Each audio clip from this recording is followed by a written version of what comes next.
눈물의 기도는 새로운 인생 스토리의 첫 문장이 됩니다. 힘들고 어려운 공경에 빠지게 되었을 때 대부분은 좌절하거나 절망하는 일들을 먼저 택하게 되지만 그러나 지혜롭고 현명한 사람이라면 주님을 찾고 또 주님께 무릎을 꿇게 되겠죠. 때로는 사람이기 때문에 극복해야 될 일이라고 여겨져도 또 나름대로 애를 쓰지만 몸부림치지만 더 이상 소위 성과가 없게 되면 자꾸 힘을 잃게 됩니다. 성경에 보면 여러 많은 인물들이 있는데 그 많은 인물들 가운데 과연 우리가 좀 보면서 더불어 힘을 얻거나 배울 수 있는 사람이 누굴까? 14세 때 실명을 하고 그리고 나중에는 미국의 차관보급의 위치에 올랐던 별세하신 강영구 박사님을 우리가 생각해 보면 그분이 어떻게 그렇게 힘들고 어려운 처지에 그 위기를 극복해서 남다른 자리에 오르게 되었는가를 보니까 그분은 역할 모델, 롤 모델로 헬렌 켈러를 그렇게 삼았다고 그래요.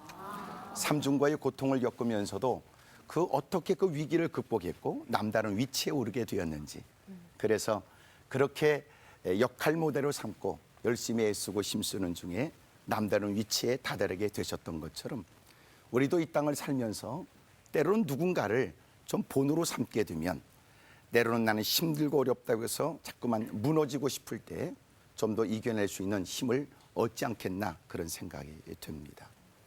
대부분 성공한 사람들은 롤 모델이 있게 마련이거든요. 우리 세 분은 좀 롤 모델이 있으십니까? 예수님. 예.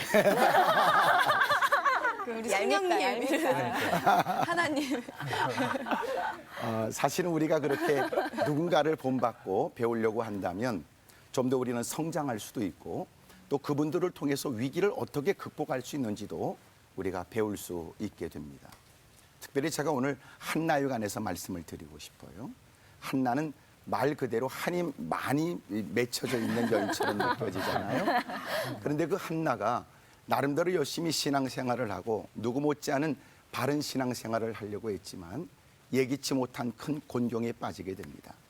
사무엘상 1장에 나오는 얘기예요. 우리는 한나는 잘 기억을 못해도 사무엘은 잘 알겠지요. 첫 번째 왕 사울 왕이 세워질 때도 기름을 부어서 왕으로 세웠던 분이 사무엘이었고 또 그 다음 두 번째 왕인 다윗이 세워질 때도 기름을 부었던 분이 사무엘이었어요.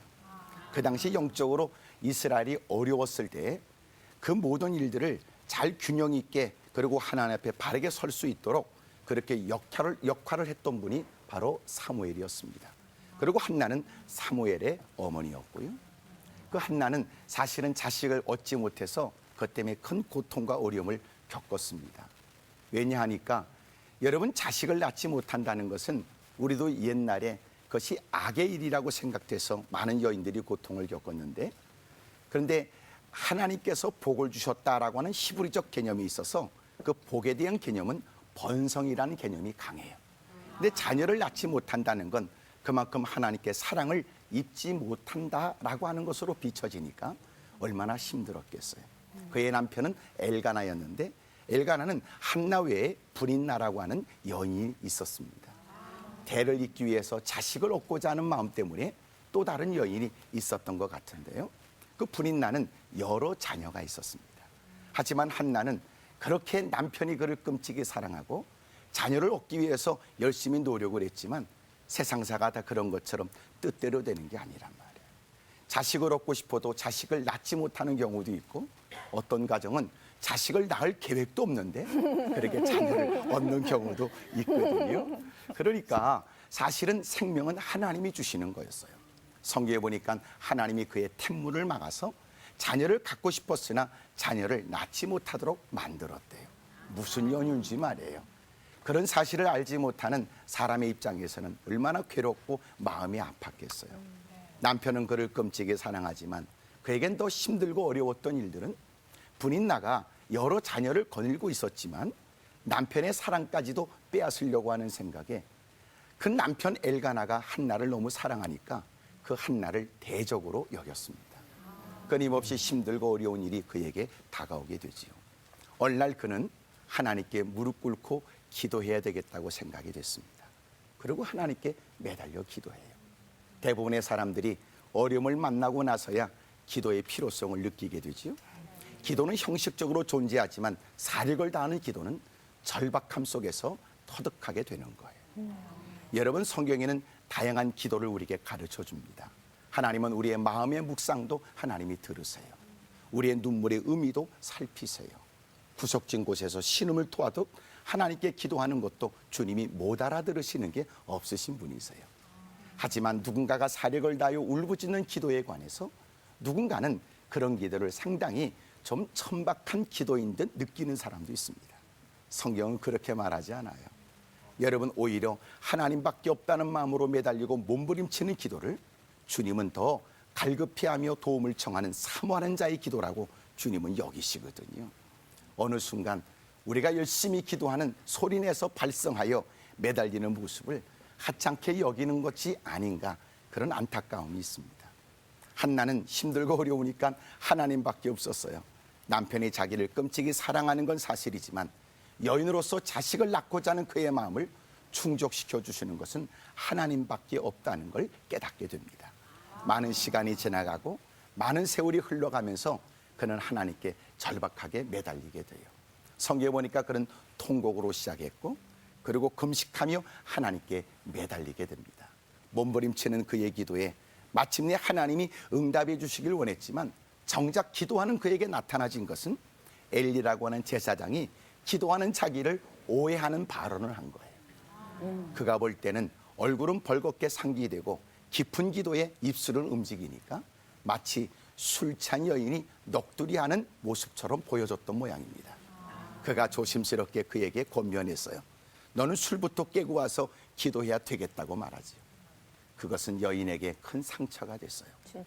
하나님의 도움을 받겠다고 남편의 만류하는 손길을 뿌리치고 전폭적으로 눈물을 쏟고 금식하며 기도했는데 결국 돌아오는 것은 엘리는 주의 종인데 말이에요. 주의 종이라도 내 마음을 이해해 줄 듯 싶었고 내가 이렇게 사력을 다하는 기도에 사실은 하나님의 도움이 필요하지만 따뜻한 사람의 격려도 필요한 거거든요.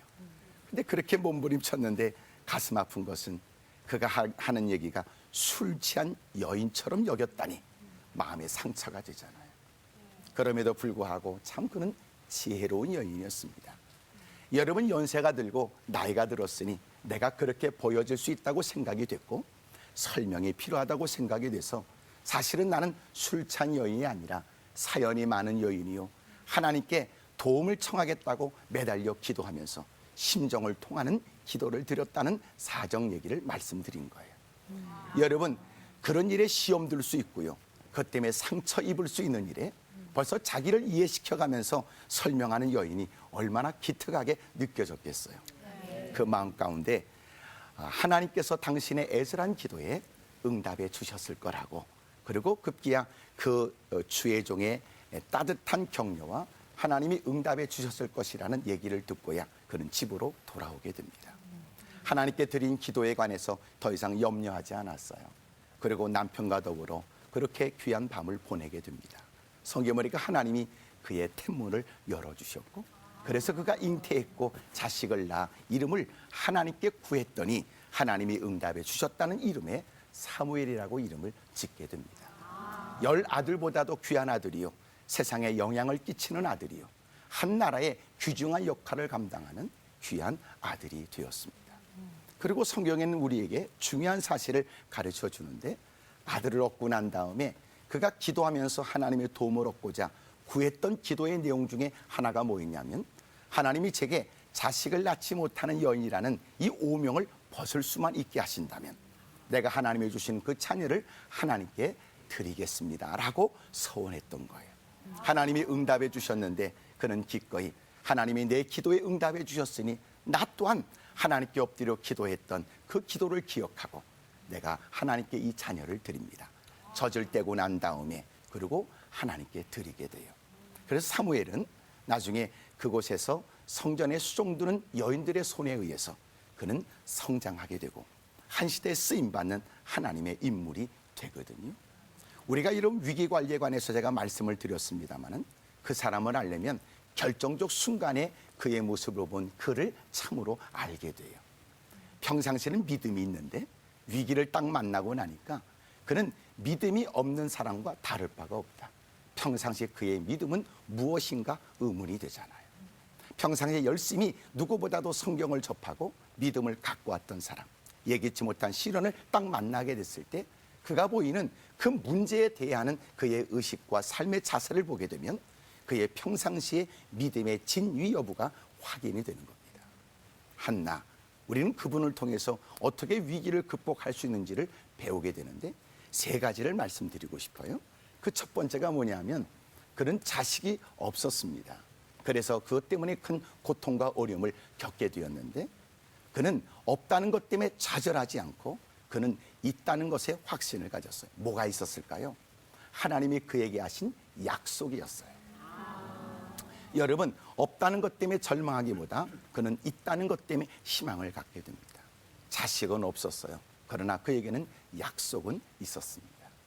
여러분, 원했던 바 모든 것들이 성취됐으면 좋겠지만 뜻한 대로 세상에 일들이 되지 않아 허망한 일에 가시덤불 엉겅퀴를 손에 거두게 되었지만 그럼에도 불구하고 낭망하지 않는 사람. 왜냐하면 여전히 나를 사랑하신 하나님이 우리에게 불변의 약속을 여전히 허락해 주셨고 여전히 주님 앞에 부끄러운 것은 적지 않으나 여전히 하나님이 나를 사랑하시는 그 하나님의 사랑 속에 주어진 약속의 유효한 약속이 여전히 존재하기 때문에 약속을 붙들고 엎드려 기도하는 사람. 한나를 통해서 우리는 어떻게 위기를 극복할 수 있는지를 배우게 되는 거예요. 여러분, 원하는 대로 다 세상이 되는 거 아닙니다. 뜻한 대로 모든 것들이 이루어지지 않습니다. 제가 한번 그런 말씀을 드렸는지 그렇게 생각이 되는데 세상은요 불확실해요. 확실한 게 아무것도 없어요. 여러분들 다녔던 길에서 예기치 못한 교통사고도 일어나요. 평상시에 자신했던 건강을 잃어버리기도 해요. 믿었던 사람들에 의해서 상처를 입고 배신을 경험하기도 해요. 여러분, 그것이 세상이거든요. 하나님은 그 모든 것들을 알지 못하도록 만들었대요. 왜 그럴까요? 끊임없이 우리가 시선을 하나님께 두길 원하고 하나님의 세미한 음성을 크게 듣길 원하고 날마다 하나님께 여쭙기를 주님은 원하시는 거예요.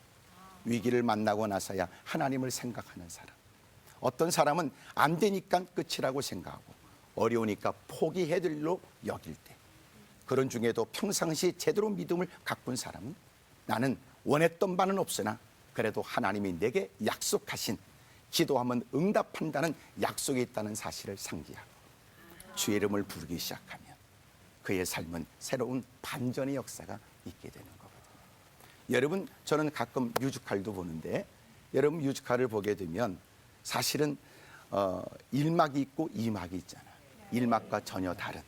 여러분, 금방 끝이 났을 때의 그 모습을 우리가 기억하는데 새로운 2막이 시작되면서 좀 전에 1막과 다른 새로운 희망찬 모습으로 시작할 수도 있는 거예요. 우리말에는 접속사도 있잖아요. 어렵고 힘들었다라고 피로들을 딱 찍는 것 같아도 그 다음 접속사가 그러나 그러면 또 반전이 없어요. 그리고 여러분 책의 마지막 장을 여러분 덮어도 그 다음에는 2편 속편도 나옵니다. 시즌 2. 예, 시즌 2. 그러니까 요새 여러분 우리의 인생도 보게 되면 지금까지 살아왔던 인생, 내가 원했던 것, 내가 기대했던 것, 뜻한 바대로 되지 않는다고 해서 인생이 끝이라고 말할 수 없어요. 실패와 실패자는 다른 말인 것처럼 어렵고 힘든 일을 겪지만 그것이 훗날 그에게 특별한 간증거리의 소재가 될 수도 있어요. 여러분 잊지 마세요. 여러분 없어도 여러분 여전히 우리에겐 존재하는 게 있단 말이에요. 지금도 구하면, 지금도 찾으면, 지금도 두드리면 놀라운 역사가 있게 될 줄로 믿습니다. 여러분 그 한나를 보면 우리가 이제는 더 기도해야 되겠다는 마음을 품을 수 있어요. 두 번째, 그의 모습을 보니까 없어도 있다. 그것은 자식은 없으나 약속은 있었고 두 번째가 뭐냐면 그가 기도할 때 그의 기도에 관해서 여러분 잘했다 칭찬해 주는 사람은 없지만 놀라운 건 그의 기도를 들으시는 하나님은 계신 거예요. 여러분 그가 사력을 다하여 기도했습니다. 적어도 그가 여러분 열심히 하나님을 바라보고 기도는 했다 할지라도 누군가 그에게 격려하거나 위로해주는 그런 얘기도 필요한 거예요. 제가 어느 날 그런 마음이 들어요. 저도 때로는 힘들고 어려울 때도 있을 때 누군가가 나에게 격려 좀 해줬으면 좋겠다. 그런 마음. 지난 시대에 어떤 목사님이 그렇게 대단한 설교 사역을 하셨는데 어떤 분이 다가와서 이런 얘기는 목사님에게 익숙한 말씀일 거라고 생각이 됐는데 하지만 그래도 너무나 은혜를 받아서 그런 말씀을 건넸다고 그래요. 목사님, 오늘 너무나 은혜 받았어요. 그런데 의외로 목사님이 너무너무 좋아하시더래요. 그러니까 목사님도 격려가 필요할 수 있고요. 여러분도 때로는 격려가 필요하잖아요. 근데 문제는 격려가 필요할 때 얘기하시는 게 좋을 것 같아요. 나 격려가 필요해. 나 격려. 대부분 요새 이제 다 맞벌이들 하고 분주하니까 가정에서도 그런 일이 있는 것 같아요.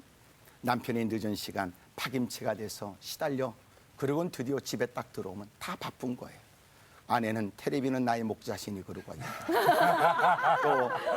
또 자녀들은 전부 다 그렇게 컴퓨터 앞에 앉아서 또 그렇게 시간을 보내고 있을 때 누구도 여러분 그렇게 관심을 갖지 않을 때 때로는 남편이 들어와서 나왔다 그렇게 나왔다. 그래도 여러분처럼 가만히 의식 없이 생각 없이 쳐다보면 나 오늘 수고하고 왔다 이렇게. 네. 그러니까 여러분 격려가 다 필요합니다. 여러분 어린 자녀가 쫓아와서 아빠 고마워요 말 한마디가 더 큰 고된 일도 기꺼이 감당할 수 있는 생기를 얻게 되는 거죠. 여러분도 힘들고 어려울 때 힘들다고 해서 한숨 쉴 게 아니라 얘기하세요. 나 지금 격려가 필요해. 나 지금 마음이 편치 않아. 나는 지금 누군가가 위로해 줬으면 좋겠어. 여러분 그것이 빨리 수렁에서부터 벗어날 수 있는 방법이 아닌가 싶거든요. 기도를 열심히 해도 때로는 누군가의 그 기도에 관해서 격려해 줬으면 좋을 때가 있어요. 집사님 그렇게 열심히 하는 기도 하나님이 응답해 주실 거야. 그렇게 눈물을 쏟고 몸부림치는 일에 하나님이 결코 외면하지 않을 거예요. 그러나 늘 우리가 기대했던 그런 얘기만 들려지는 건 아니란 말이에요. 어떨 때는 누군가가 가슴에 대못을 박기도 해. 그런다고 응답되겠어? 그런다고 해결되겠어? 그 복잡하고 어려운 일이 몇 마디 금식하고 기도한다고 해서 해결되겠냐고 하는 얘기를 들으면 여러분 마음이 갈가지 찢겨지게 되죠. 그러나 한나도 엘리 제사장을 통해서 썩 좋지 않은 오해를 받기는 했으나 그는 하나님은 계시다고 믿었습니다. 여러분 위로해 주는 사람은 없고 그의 기도에 관해서 격려해 주는 사람은 없었으나 그의 기도를 들으시는 하나님은 계셨잖아요. 하나님이 그의 입술에 귀를 기울이시고 하나님은 들으셨고 그 눈물을 주님은 눈물병에 담으시고 여러분 그 애타는 마음을 하나님은 헤아려 주셔서 마침내 하나님이 그 모든 문제를 해결해 그의 여러분 배는 불러와 잉태했고 그리고 마침내 사랑하는 사무엘을 가슴에 안게 되는 큰 기쁨의 일들이 있게 된 것처럼 여러분 열심히 믿음 생활하는데 때로는 하나님 바라보고 신앙생활 한다고 시작했으나 우리도 사람인지라 위로가 필요한데 누군가가 우리의 신앙생활에 어려움을 갖다 줄 수도 있어요. 그럴 때 잊지 마세요. 여러분 그 모든 것들을 다 낱낱이 알고 보고 계시는 하나님이 계시다는 사실을 말입니다. 아멘. 한나는 자녀가 없었으나 그는 약속이 있다고 믿었습니다. 그는 기도하면서도 누군가의 따뜻한 위로와 격려의 얘기는 들을 수 없었어요.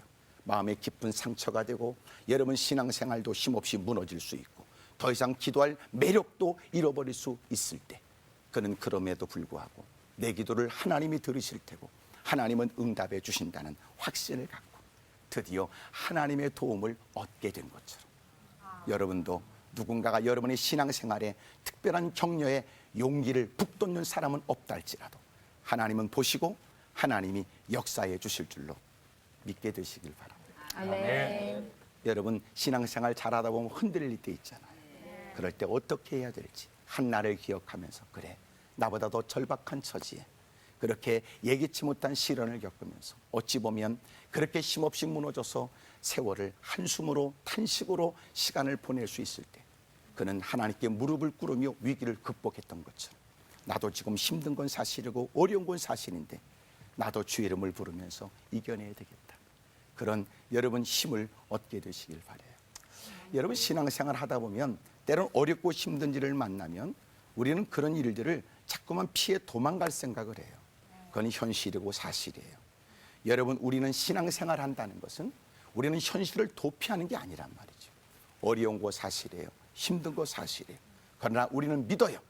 지금 그것도 사실이지만 하나님이 계시다는 것도 우리는 믿는단 말이에요. 하나님이 선악간에 심판하시고 하나님은 내가 쏟는 눈물의 의미도 낱낱이 기억하여 하나님이 도와주실 줄로 믿습니다. 아멘. 세 번째가 뭐냐면 우리가 놓치는 부분이에요. 한나에 관해서 우리는 많은 것들을 배우는데 한나가 엎드려 기도했고 하나님은 그 한나에게 사무엘을 주셨다. 우리는 잘 알아요.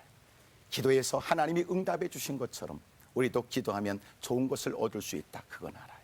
그러나 더 중요한 것은 여러분 사무엘상을 넘어가면서 여러분 1장, 2장을 넘어가면서 기록된 내용이 뭐냐? 그것은 사무엘을 얻게 됐던 한나가 하나님께 열심히 기도했던 자신의 기도를 기억했던 겁니다. 하나님께 서원해서 하나님 자녀를 주면 하나님께 드리겠다고 했던 것을 그는 기억했다고요. 젖을 떼고 난 다음에 기꺼이 그 아들을 하나님께 드려요. 여러분 이게 쉬운 일이 아니에요. 왜냐하면 대부분은 응답받기 위해서는 가모이설로 하나님 마음을 움직여 보겠다는 마음도 품고 때로는 여러분 썩 좋지 않은 모습이지만 하나님께 대들듯 목소리를 높여 자신의 처지를 하나님에 살펴 어떻게든지 원하는 말을 이뤄내겠다는 게 대부분의 모습인데 그는 여러분 하나님께 했던 기억을 그는 기억했어요. 그리고 기꺼이 그 아들을 하나님께 드리게 됩니다. 제가 이제 두 가지 말씀을 드렸는데 하나가 뭐냐면 자녀는 없지만 약속은 있다 그랬고요. 두 번째가 뭐냐면 그는 위로자, 격려자는 없었지만 하나님이 계심을 믿었다 그랬고요. 세 번째가 뭐냐면 자기는 키울 자녀는 없어도 드릴 자녀는 있었어요. 그러니까 하나님이 그에게 자녀를 줄 때 하나님 제게 자녀를 주시면 제가 자녀를 낳지 못하는 한 맺힌 내 마음을 풀어주시기만 하면 그 자녀를 하나님께 드리겠다고 한 거예요. 이거요 아무나 할 수 있는 일이 아니에요. 그러고 나서 그 자녀를 드렸는데 1년에 한 번씩 가서 그렇게 성전에서 자라고 있는 자녀를 보게 됩니다. 그는 여러분 누가 보면 기구한 인생처럼 보여졌지만 그는 늘 기법이 있었어요. 그 모습을 지켜보는 엘리가 얘기합니다. 봐라 내 모습이 너무나 귀하구나. 이렇게 1년에 한 번씩 다가와서 애쓰고 힘쓰는 내 모습을 보니까 너무나 마음이 내가 아프다. 하나님께 기도해요. 하나님 이 가정에 이 자녀를 대신할 수 있는 자녀를 주십시오 라고 기도를 하거든요. 그래서 그에게 얻어지는 게 뭐냐면 세 아들과 두 딸을 얻게 돼요. 애 키우느라 고생했을 겁니다. 뒤늦게 육아에 그러니까 기가 막히잖아요. 하나님께 그 자녀를 드림으로 나는 자녀가 없다 생각하고 왜 그렇게까지 고생스러운 일을 결정했냐라고 말할 수는 있을 때 놀라운 건 그는 기꺼이 하나님이 내 기도에 응답해 주신 것처럼 나도 내 기도에 성실한 것은 마땅하지. 하나님은 내 기도에 응답하여 사무엘을 주신 것처럼 나도 내 기도에 관해서 실천하는 것이 마땅하지. 하나님이 주신 자식 내가 키울 자녀는 없어도 나는 마땅히 들을 자녀는 있다. 그리고 기꺼이 하나님께 그 사무엘을 드렸는데 하나님은 놀라웠게도 보세요. 세 아들과 두 딸을 그에게 주신 거예요. 하나님은 우리에게 더 많은 걸 주시고 싶어 하시는 게 분명합니다.